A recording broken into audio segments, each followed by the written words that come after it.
Hello बच्चों, कैसे हो?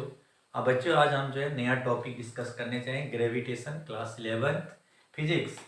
तो variation in the value of acceleration due to gravity topic very very important है। तो उस पर सबसे पहले हम है effect of altitude. Effect of altitude पर क्या, एक्सेलरेशन टू ग्रेविटी पर क्या इफेक्ट पड़ता है।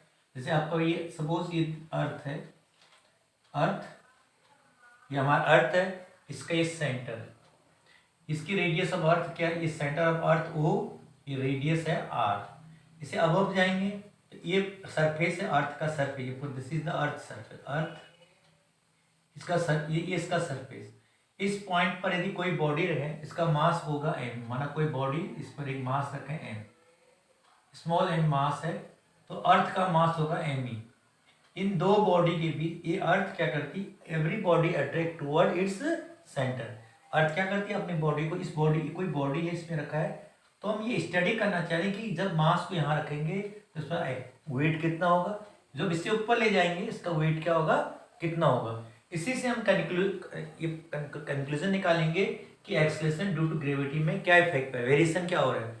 इफेक्ट ऑफ एल्टीट्यूड, हाइट से ऊपर ले जाओगे, ठीक है, तो क्या इफेक्ट, अभी यहाँ पर है, इसमें कितना फोर्स लगेगा, इस पर फोर्स ऑफ ग्रेविटेशन कितना होगा, तो यहाँ पर हम लगाएंगे weight, weight equal to weight, weight यहाँ पर होगा M G, M G, weight equal to क्या होता है एम जी, इसका वेट है एम जी है। यहाँ पर एक्सेलरेशन टू ग्रेविटी जी है, इस पॉइंट पर जी है, कितनी यहाँ पर जी है। तो इससे ऊपर ले जाओगे तो यहाँ, अब यहाँ पर अकॉर्डिंग न्यूटन सेकेंड लॉ के according force equal to G M, M one M, M mass of earth, M mass of object upon R square. इतना ये तो हमारा वेट है, और ये है फोर्स ऑफ अट्रैक्शन, जो ग्रेविटेशनल फोर्स है इतनी एक्ट कर रहा है इस बॉडी पर, ठीक है।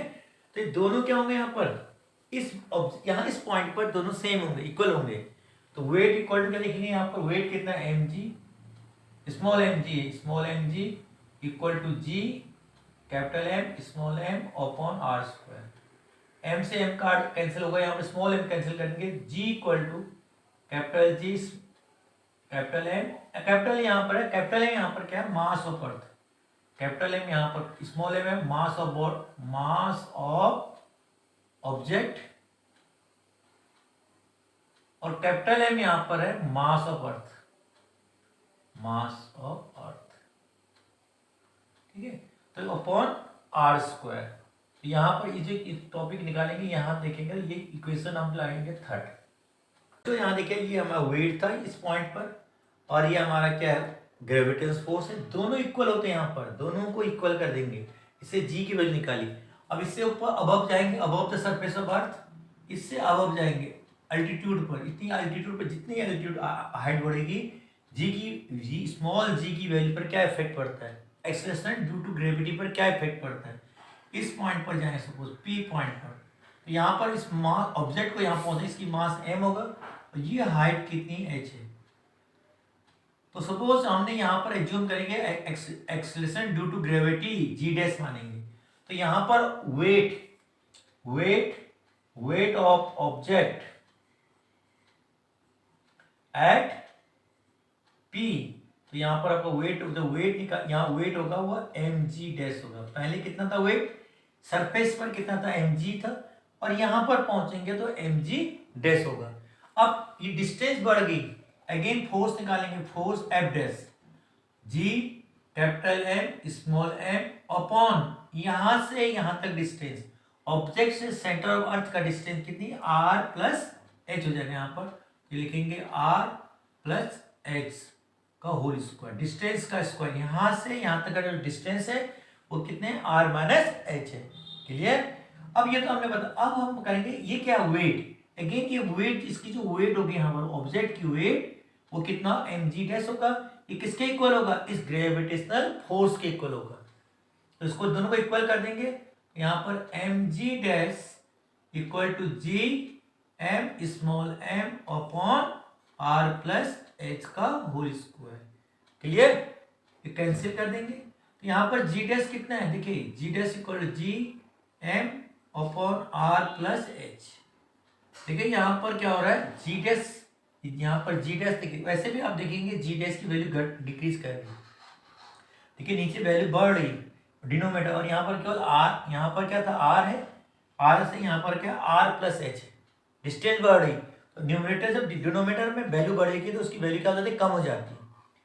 जी डैश की वैल्यू ऊपर जाने पर, अल्टीट्यूड में जाने पर जी की वैल्यू क्या हो गया, यहाँ पर डिक्रीज हो रही। अब यहाँ इन दोनों को इक्वल करोगे बच्चों, तो अब इस अगेन आप डिवाइडिंग इसको, इस क्वेश्चन इसको मान लें 4, इन दोनों को डिवाइड कर दें तो जी डैश अपॉन जी, दोनों को डिवाइड करेंगे जी जी कट जाएगा, तो ये वैल्यू ऊपर आएगी आर स्क्वायर, आर ऊपर आएगा, आर स्क्वायर ऊपर होगा और नीचे रहेगा आर, जो डिवाइड करोगे तो ये बचेगा प्लस। अब इसको नीचे लेके आएंगे, इसको प्रॉपरली लिखेंगे तो जी डैश इक्वल टू जी को इधर लेके आएंगे, आर स्क्वायर से इसको नीचे डिवाइड करेंगे, ये होल स्क्वायर होगा, तो R plus H upon R का होल स्क्वायर, इसको होल स्क्वायर डिवाइड करेंगे तो इसको ब्रैकेट के अंदर लिखें, अलग अलग सेपरेट करेंगे तो यहाँ जी अपॉन होगा 1 प्लस एच अपॉन आर का होल स्क्वायर। अब बच्चों यहाँ जी डैश की वैल्यू, यहाँ पर जो जी डैश की वैल्यू, जी सरफेस अर्थ के सरफेस में गिवन होगा, G upon 1 plus H upon R, ही आर क्या है, रेडियस अर्थ, तो इससे हम कैलकुलेट कर सकते हैं कि यहाँ पर कितनी वैल्यू होगी। तो ये किससे क्लियर हो रहा है, इस फॉर्मूले से, जी डैश इक्वल टू जी, तो यहाँ पर आपने देखा है कि जी डैश की वैल्यू लेस देन जी है, डिक्रीज कर रही, जब सरफेस से ऊपर जाओगे तो जी की वैल्यू यहाँ पर क्या होगी, डिक्रीज होगी। तो बच्चों यहाँ बिल्कुल सिंपल डेरिवेशन है,